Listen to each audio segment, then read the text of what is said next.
Tonight's story begins in a quiet hospital, the kind of quiet that makes every small sound feel too loud. Ada was on her night shift, sitting alone at the emergency desk. It was 1:47 a.m. when the phone rang. She picked up. "Emergency unit, good morning." No one replied. Just breathing, slow, deep, steady. She tried again. "Hello? Can you hear me?" Then a whisper came through the line. "They're coming." Ada straightened instantly. "Who's coming? Where are you?" "I'm in Ward B," the voice said. "I locked myself in the restroom. Please, help me." Ada froze. Ward B had been closed for months. No patients. No staff.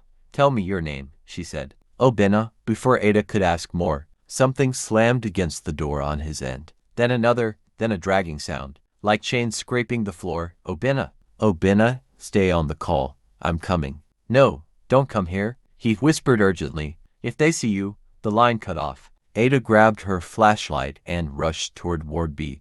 The hallway felt wrong. Too still, too heavy.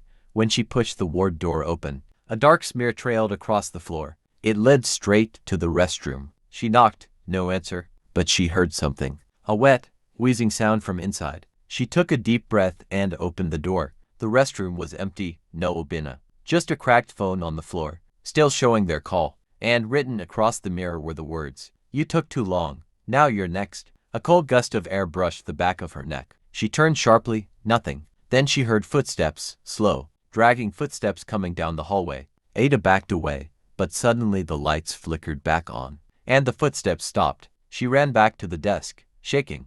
Everything looked normal again. Staff walked past like nothing had happened. Then her phone buzzed. "A known number," she answered, and the breathing returned, closer this time, softer, almost touching her ear. "Ada." The voice whispered, "Why did you leave me?" "Obinna," she whispered back. A broken laugh came through the speaker. "You saw the message. You should have stayed." Her voice shook. "Where are you?" The voice replied, "Behind you." Ada spun around. No one was there, but the voice on the phone continued, "I found the restroom again, this time. I won't be alone." The call ended. The lights flickered, and the footsteps, those same dragging footsteps, started, moving toward the desk. Faster, louder, closer. Then everything went silent. To silent. Ada stood at the desk, frozen in place, listening for anything. A footstep, a breath, a whisper. But the hospital felt like the world had suddenly stopped turning. She slowly bent down to pick up her phone. The screen was black, dead, even though it had been fully charged minutes earlier. Her hands were trembling now. She tried to call security. The line wouldn't connect. She tried to message her supervisor. The text refused to send. Every device around her suddenly felt useless, like something was blocking them. Ada swallowed hard and looked down the corridor. The lights flickered again, once, twice, then steadied. But the shadows at the far end weren't the same. One shadow didn't match the others. It was long, too long, stretched across the floor like something crawling just out of sight. Ada stepped back. "Hello," she called out softly. Her voice echoed down the hall in a way she had never heard before. No answer, just that long shadow, shifting, almost breathing. She knew she should run, but her legs refused to move. Then,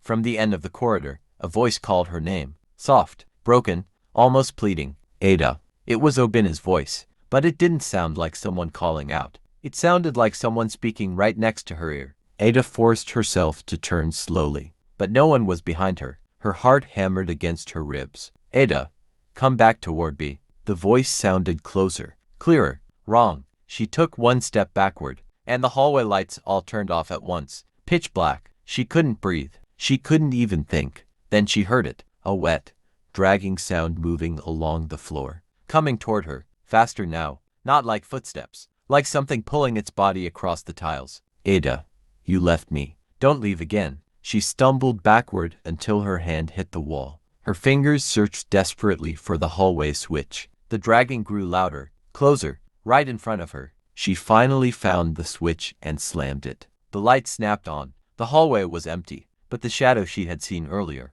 was now inches away from her feet, longer, darker, shaped like someone lying flat on the ground. And then, the shadow moved. It stretched upward across the wall, forming the outline of a person, but twisted, bent, crooked. Obinna's voice whispered again. "I found the restroom again. Now you come too." Ada ran. She sprinted down the hallway, rounded the corner, and didn't stop until she reached the nurse's lounge. She locked the door behind her and pressed her back against it, gasping. Her phone, suddenly alive again, buzzed in her pocket. One new message. No number. No name. Just a single line. You can't outrun a shadow. Before she could react, something pressed against the other side of the door. A soft thud, then a second, then slow dragging, like fingertips sliding down the wood. Ada, the voice whispered, it's your turn. The lights in the lounge flickered, dimmed, then went completely dark, and the door handle began to turn. The door handle slowly twisted left, then right, like someone was testing how strong her grip on reality was.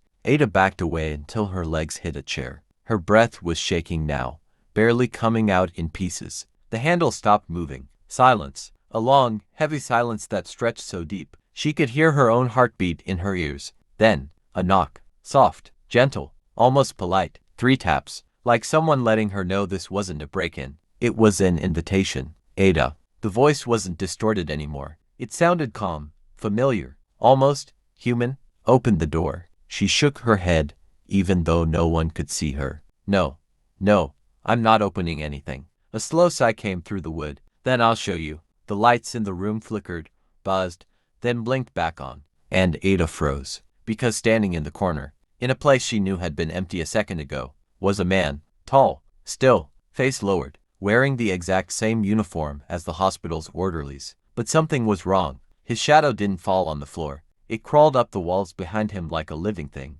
Ada, he whispered, you left me. Oh, Benna, she whispered. He raised his face, and even though his eyes looked human, the darkness behind them wasn't. Oh, Benna took one slow step forward. You heard me call. You heard me beg, but you didn't come fast enough. Ada stumbled backward. I didn't know.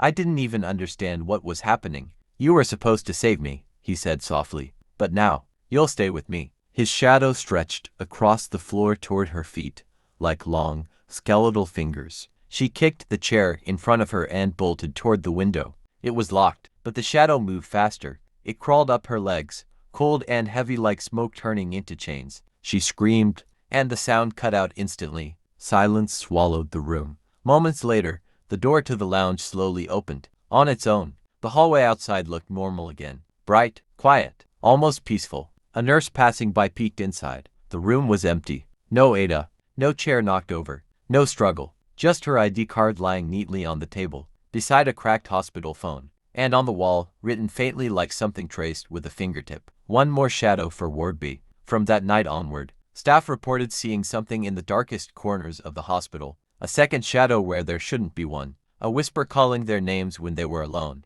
A cold brush across their necks when the hallway lights flickered. Ward B remains locked to this day. And if you ever pass by it at night, you might hear 2 voices inside the restroom now. One calling for help, and another whispering, you came too late. After that night, the hospital felt different. Staff whispered about strange shadows in Ward B, phones that rang by themselves, doors that opened and closed with no one around. But no one dared to investigate, except Ada. She returned to the hospital the next day, determined to find answers. She had to know what had become of Obina and herself. When she reached Ward B, the door was locked tight, just like before. She pressed her ear to it. Silence. Then a soft voice called her name. It wasn't Obina. It was deeper, older, something that wasn't human. The lock clicked. The door slowly swung open. Inside, the ward was empty. The lights flickered once, twice, and then steadied. Ada stepped in cautiously. The air was cold, heavy, thick with the smell of something old.